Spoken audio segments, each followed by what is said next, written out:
how I started painting. First, I'll take a photograph of my subject, and I'm always excited about my next project or my current project.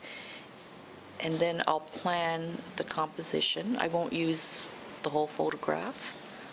I'll use a portion of it, and I'll simplify it in my composition. Usually I will use gesso and coat my canvas, and then start on the background, working forward. Watercolor, that requires a lot of layers, so I will start with the lightest and work towards the darkest. When I use acrylic, I will work the opposite, but I still start on the background to sort of give it the three-dimensional effect when you look at my acrylics or my watercolors. And also when I combine my watercolors and charcoal, I try to give that three-dimensional effect.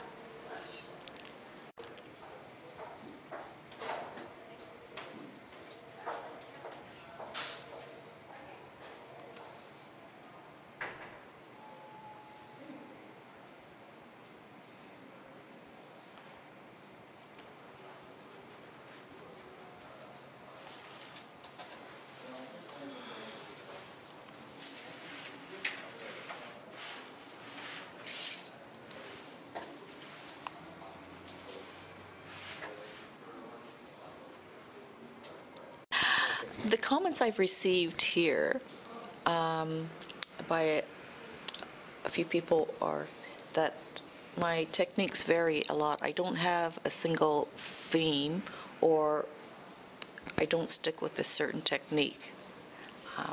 I just find it more interesting for myself to try different techniques, different mediums, different subjects.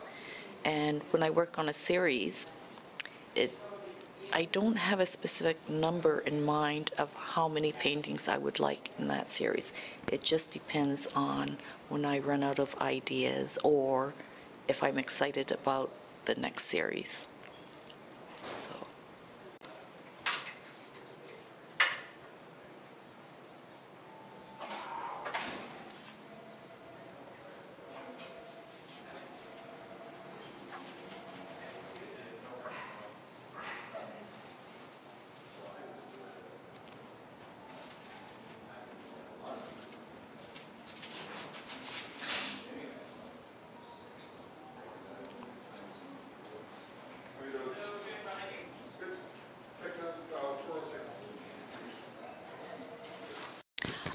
My first series is the African series, and that stems from my experience in living in the Sudan for 2 years.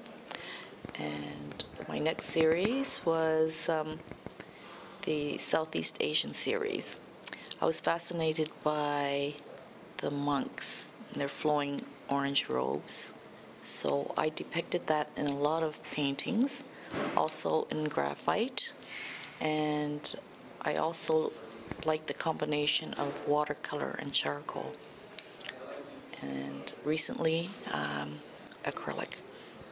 And then there's the Vancouver Island series, so there's bits and pieces of personal experience that I've depicted in watercolor, charcoal and watercolor, graphite and acrylic.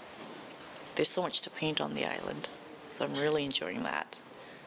And the latest is the Fisherman's Wharf series, which will involve a lot of photographs that I've managed to take.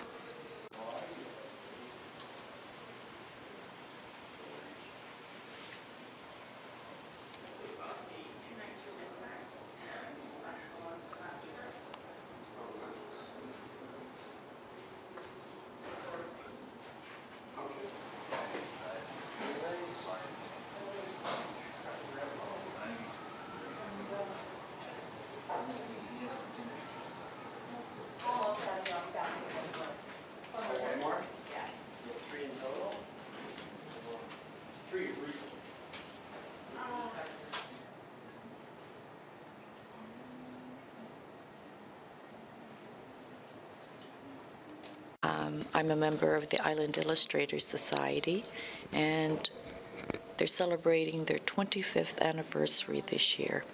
And to commemorate that, they have published a book called Coastal Moments, and it has paintings by 44 of their members. A beautiful daily journal. And I'm